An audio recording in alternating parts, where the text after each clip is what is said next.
안녕하세요. 저는 마음만은 아직 청춘인 61세 남자입니다. 허투루 먹은 것 같은 나이가 뭐 그리 대단한지 자식들은 이번 제 생일에 5만 원짜리로 만든 환갑 케이크를 내밀며 지금처럼 건강하시라며 축하해줬어요.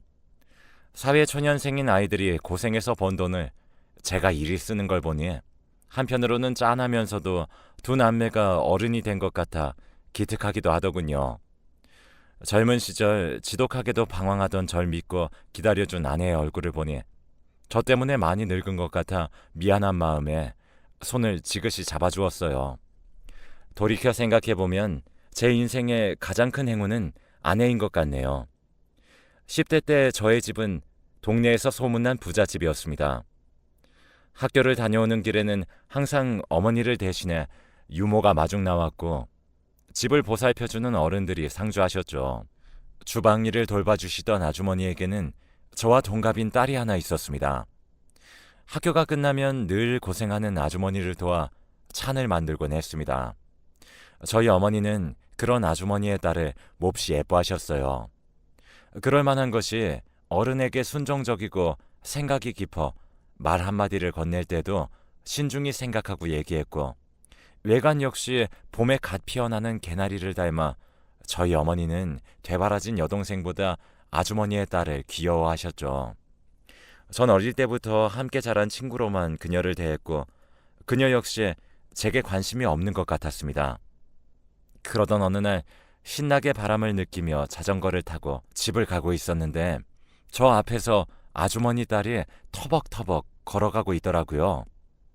항상 곱게 빗어 양갈래로 묶었던 머리가 헝클어져 있었고 신발은 어디다 흘렸는지 한쪽이 사라진 채 훌쩍거리며 걸어가고 있었습니다.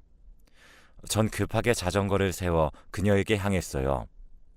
그녀의 얼굴을 살펴보니 누군가에게 맞은 것인지 얼굴이 붓고 입술은 터진 채 울고 있더군요. 야, 너 무슨 일 있었어? 몰골이 왜 이래? 아주머니 딸은 순간 흠칫 놀라며 저를 쳐다보더니 갑자기 제 품에 안겨 엉엉 울기 시작했습니다. 저는 너무 당황스러웠지만 그녀에게 뭔가 큰일이 있었구나 싶어 눈물이 그칠 때까지 아무것도 하지 못한 채 그대로 서 있었네요. 울음이 멈춘 그녀는 처음 본 남자애들이 무리지어 오더니 어디론가 끌고 가려고 했다는 겁니다. 너무 놀라 소리도 지르지 못하고 끌려가다가 정신을 차리고 그 남자의 손을 있는 힘껏 깨물었더니 화가 난 일행들이 그녀를 때렸다고 하더군요. 너무 맞은 탓에 정신이 혼미해질 때쯤 다행히 지나가던 어떤 어른이 그녀를 발견하고 일행들은 그대로 도망쳤다며 다음에 다시 나타나서 해코지하면 어쩌냐며 무서워했어요. 저는 가족이나 마찬가지인 그녀가 못된 사람들에게 당할 뻔했다는 소리를 들으니 마음이 쿵하고 내려앉으며 화가 머리끝까지 차오르더군요. 무슨 그런 걱정을 해. 앞으로 무조건 넌 나랑 다녀. 제 얘기에 그녀는 안 될 얘기라며 강하게 거부하더군요. 혹시 자기 때문에 저희 어머니가 오해해서 자신의 엄마가 혼나면 안 된다는 것이었죠. 저는 어머니에게만 이 얘기를 해둘 테니 걱정하지 말라고 얘기를 했습니다. 어머니는 제 얘기를 들으시더니 잘했다고 칭찬을 해주시더군요. 하지만 제게 정의에게 이성의 감정을 느끼는 건 절대 안 된다고 제게 몇 번이나 말씀하셨습니다. 이후 저는 평소보다 일찍 일어나 집에서 조금 떨어진 대추나무 아래에 자전거를 세워두고 그녀가 나올 때까지 맑은 하늘을 바라보며 기다렸어요. 처음에는 저와 함께하는 등하교를 어색해하던 그녀는 시간이 흐르면서 자연스러워졌고 조용하기만 할 줄 알았던 그 애는 종달새처럼 제게 얘기를 걸어오더군요. 매일 지루했던 흙바람 나는 그 길이 그녀와 함께하니 더는 지루하지 않았습니다. 그 아이를 부르던 호칭도 더 이상 야, 너가 아니라 정이가 되었고 집으로 돌아오는 길에 장난도 치고 서로를 놀리며 재미있는 하루를 보냈었죠. 그렇게 저와 정이는 가까워지고 있었습니다. 정이는 자연스럽게 제 마음속에 들어왔죠. 아마 제 어머니는 제가 정이를 마음에 품은 것을 어느 정도 눈치채셨나 보더라고요. 어느 날부터 정희의 어머니와 정희가 보이지 않았어요. 너무 놀라 어머니께 뛰어들어가 자초지종을 따져 물었더니 저보고 이유를 알 거라고 생각한다며 더 이상 그 아이를 궁금해하지 말라며 저를 나무라셨어요. 아무래도 제 마음을 눈치채셨던 어머니가 모녀를 내쫓은 것 같더군요. 전 매우 미안하고 화가 났지만 그렇다고 어머니에게 대들 수 없어 마음을 삭히며 나왔습니다. 제 방에 들어와 정의를 지켜주지 못한 것을 한탄하며 이불을 뒤집어 쓰고 펑펑 울었어요. 학교에 가면 꼭 사과를 해야겠다 생각했는데 이미 정의는 전학 처리가 된 이후였죠. 그렇게 저는 사과 한마디 건네지 못하고 정의와 헤어지게 되었습니다. 정의를 그렇게 보낸 벌을 받은 걸까요? 이후에 새로 들어온 아주머니는 아주 젊었고 고왔는데 그런 아주머니를 눈여겨보던 아버지가 어머니 몰래 만나기 시작하셨습니다. 그 사실을 알면 어머니가 괴로워하실 것 같아 형제들에게 입단속을 했고 철없던 막내 여동생까지 몸이 약한 어머니가 쓰러지실까봐 화를 내면서도 입을 닫더군요. 그런데 어머니는 이미 알고 계셨는지 하루가 다르게 말라갔고 어느 순간 식사마저 거부하더니 50이 되지 않은 나이에 저희 곁을 떠나셨습니다. 어머니의 상을 치르고 반년도 되지 않아 아버지는 그 아줌마와 재혼을 하셨어요. 저희 형제들은 공부를 핑계 삼아 서울에 상경하기로 했고 그렇게 정든 고향을 떠나 새로운 곳에서 서로를 의지하며 살아가게 되었죠. 다행인지 아버지는 저에게 형제를 잘 보살피라며 매달 넉넉한 금액을 보내주셨고 어색하던 서울 생활에도 익숙해져 갔습니다. 그런데 어느 순간부터 한 번도 늦지 않게 보내주시던 생활비가 늦어지기 시작했고 아버지에게 보낸 편지의 답이 돌아오지 않아 답답한 마음에 고향을 향했어요. 오랜만에 당도한 고향은 늘 정겨웠고 익숙한 대문을 밀며 크게 아버지를 불렀죠. 그런데 제 목소리를 듣고 나온 사람은 처음 보는 사람이었습니다. 당황스러운 마음에 마을 어르신들께 여쭈어 아버지를 찾았는데 아버지는 곧 쓰러질 것 같은 초가집에서 멍하니 하늘만을 바라보고 계시더라고요. 알고 보니 재혼을 한 그 여자는 처음부터 아버지의 돈을 노리고 접근했고 아버지가 방심한 틈을 타 모든 재산을 팔고 도망갔다는 겁니다. 하루 사이에 모든 것을 잃은 아버지는 충격을 받고 쓰러지셨다가 겨우 정신을 차리셨고 평판이 좋던 아버지를 가엾게 여긴 마을 어른들이 주인 없는 집을 내어주셨다고 하시더군요. 그 여자 때문에 어머니가 돌아가셨을 때도 전 아버지에게 싫은 내색 한번 하지 못한 못난 장남이었는데 이리 모든 것을 잃은 아버지를 보면서 화가 치밀어 올랐어요. 젊은 여자한테 빠져서 몸이 약한 어머니를 그리 보내셨으면 잘 사셨어야죠. 이 사실을 동생들이 알면 반응이 어떨까요? 아버지, 정말 너무 실망스럽습니다. 쌓였던 말들을 두서없이 내뱉고 난 뒤에 아버지를 보니 고개를 푹 숙인 채 눈물을 흘리고 계시더군요. 순간 제가 너무 지나친 것 같아 아차하는 마음이 들었지만 미워하는 마음 역시 가시질 않아 너무 혼란스러웠어요. 곧 무너져 내릴 것 같은 초가집에 아버지와 한참을 앉아 고민해도 답은 나오지 않았고 그래도 아버지니까 서울로 모시고 올라가기로 마음을 굳혔습니다. 처음에는 미안해하며 거절하던 아버지는 못 이기는 척 저와 함께 발길을 옮기셨죠. 다행히 저와 둘째 녀석은 취업을 한 상태였고 아버지가 넉넉하게 올려준 생활비를 모아두었기 때문에 먹고 사는 데는 지장이 없었습니다. 또한 상경하면서 제 이름으로 서울에 집을 사두셨던 상태라 예전처럼은 아니었지만 아버지를 부양하는데 어려운 상황도 아니었죠. 아버지를 본 둘째와 막내 여동생의 표정은 좋지 않았고 전 상황에 대해 차분히 얘기해 줬습니다. 둘째는 불같이 화를 내었지만 이내 저처럼 받아들였지만 문제는 다른 데서 터져나왔죠.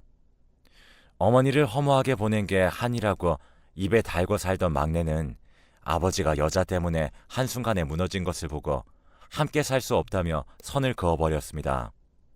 전 아무리 미워도 아버지라고 화를 내기도 하고 달래도 보았지만 생각은 바뀌지 않았고 이른 새벽 막내는 자신을 찾지 말라는 쪽지를 남긴 채 사라졌습니다. 놀란 마음에 회사에 양해를 구하고 막내의 학교를 찾아가 무작정 기다렸습니다. 다행스럽게도 막내는 학교에 있었고 근처 다방에서 오랜 시간 대화를 나누게 되었어요. 아버지를 용서할 수 없는 건 당연하지만 그냥 받아들이면 안 되냐는 제 물음에도 완고한 태도를 고수하는 막내를 보니 한숨만 나오더라고요. 저는 양복 안주머니에서 봉투를 꺼내 막내에게 건네주며 돈이 필요하면 꼭 얘기하라고 신신당부를 했습니다. 이렇게 막내의 독립을 허락하게 될 줄 꿈에도 생각하지 않았지만 나이 드신 아버지를 길거리로 내몰 수는 없기에 무너지는 가슴을 부여잡으며 떨어지지 않는 발걸음을 돌렸습니다. 평온했던 내 가족이 일이 망가지니 정신이 없더군요. 집으로 가기 위해 버스를 타고 창을 멍하니 바라보고 있는데 누군가 제 어깨를 톡톡 쳤습니다. 신경이 잔뜩 날카로워 신경질적인 표정으로 위를 바라보았는데 버스 안내양이 맑은 웃음을 지으며 저를 바라보고 있더군요. 한눈에 알아볼 수 있었어요. 오래전에 헤어진 정이라는 것을요.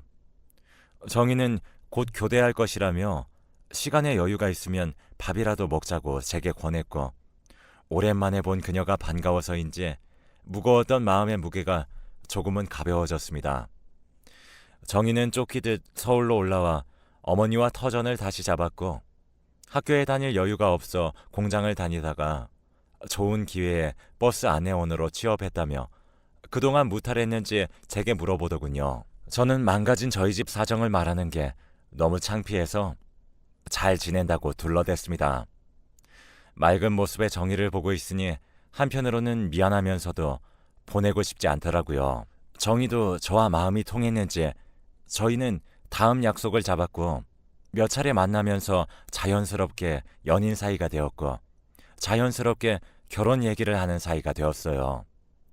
결혼 얘기를 하는 사이가 되니 더는 그녀에게 집 사정을 숨길 수 없어 모든 것을 털어놓았는데 처음엔 당황하더니 이내 고생 많았겠다며 제 손을 잡아주더라고요.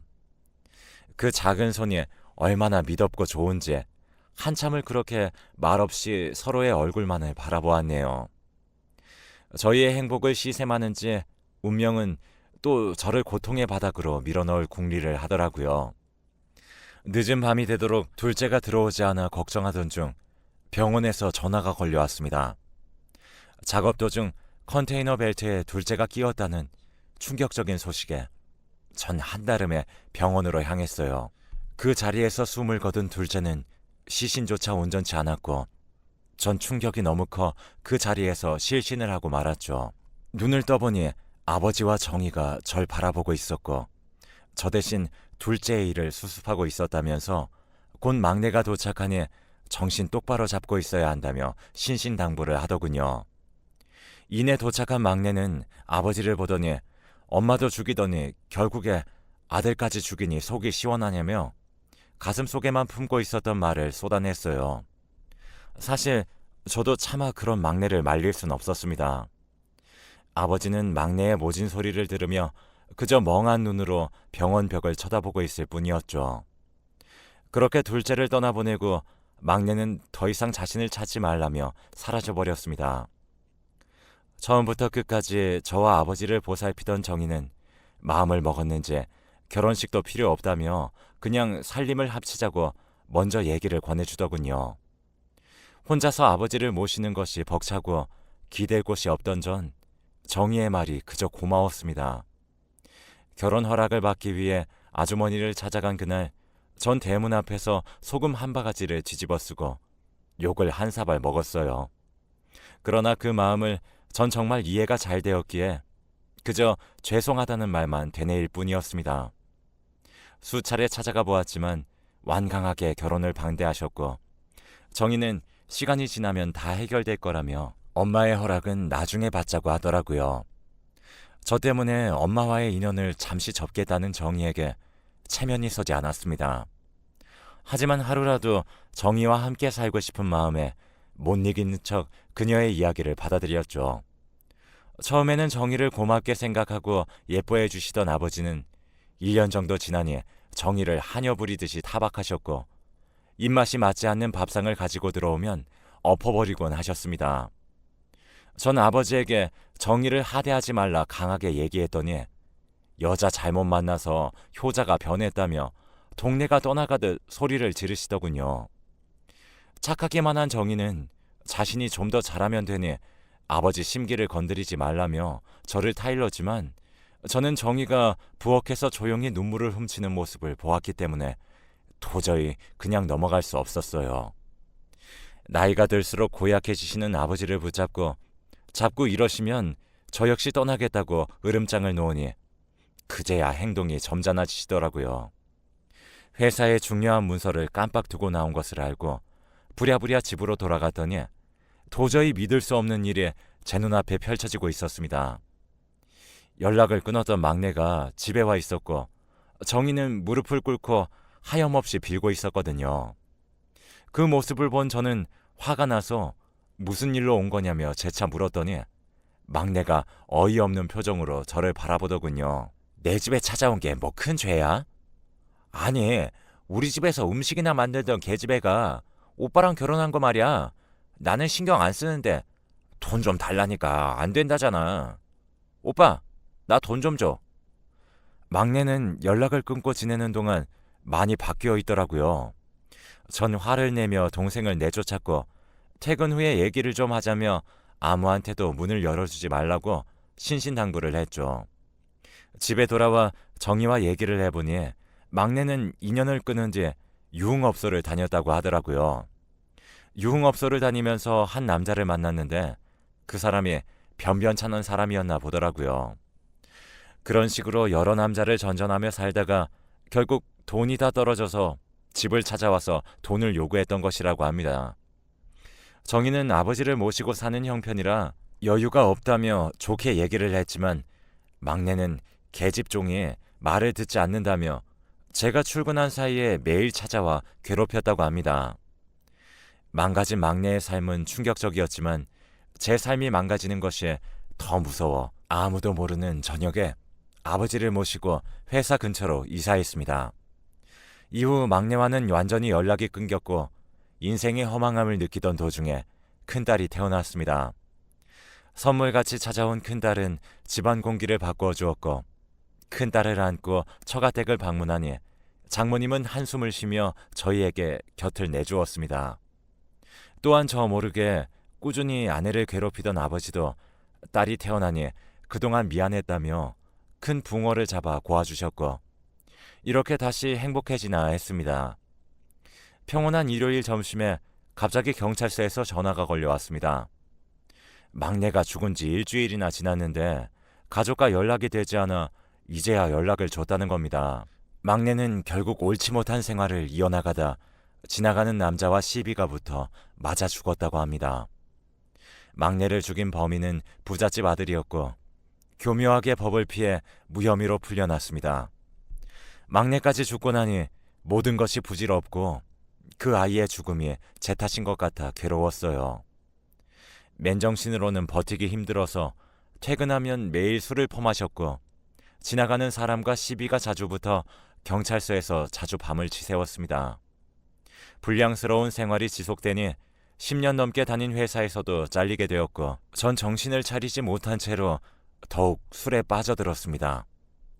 이 와중에 둘째 아들이 태어났고 아버지는 애들을 생각해서라도 정신을 차려야 된다며 다그치셨는데 전 아버지 인생이나 잘 살라며 내가 이렇게 망한 인생 사는 건 누구 보고 배웠겠냐며 술에 취한 상태로 아버지께 욕설을 퍼부었죠.